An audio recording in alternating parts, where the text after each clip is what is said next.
ரொம்ப நன்றி டாக்டர். இனி நான் சந்திக்கும் குடிநோயாளிகளிடம் மிகவும் கனிவுடன் நடந்து கொள்வேன். அவர்களுக்கு மருத்துவ சிகிச்சை பெற வேண்டிய அவசியத்தை பற்றியும் சொல்லிக் கொடுப்பேன். அது மட்டுமல்ல டாக்டர், எங்க அப்பாவையும் சிகிச்சைக்கு கூட்டிட்டு போகவும் குடியை நிறுத்தி வாழவும் வழி தெரிஞ்சுக்கிட்டேன். நல்லா சொன்னம்மா.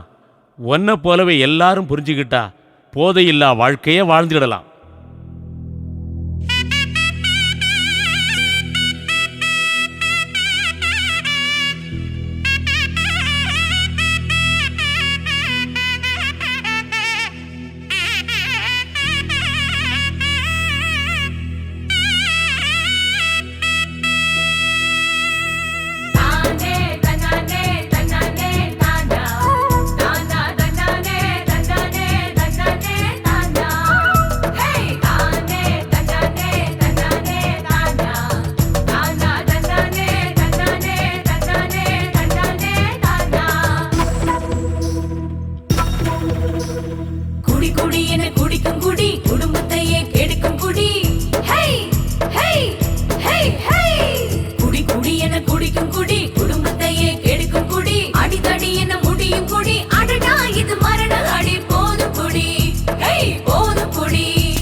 மதுக்கடை பக்கம் போகாதீங்க, புரிஞ்சுதா?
இதுவரை அனைத்தையும் கவனமாக கேட்டுக்கொண்டிருந்த நண்பர்களே, இந்த சமூகத்தை போதையில்லா பாதையிலே நடத்தி செல்ல விரும்புகிறவர்களே, முதல் குடிதான் இந்நோய்க்கு இட்டு செல்லுகிறது. எனவே முதல் தடவை மது குடிப்பதையே தவிர்க்க வேண்டும். இப்போது குடிப்பவரெல்லாம் குடிப்பதை நிறுத்த வேண்டும். நிறுத்த முடியாதவர்கள் சிகிச்சையை நாட வேண்டும். போதையில்லா பாதையிலே நடப்போம்.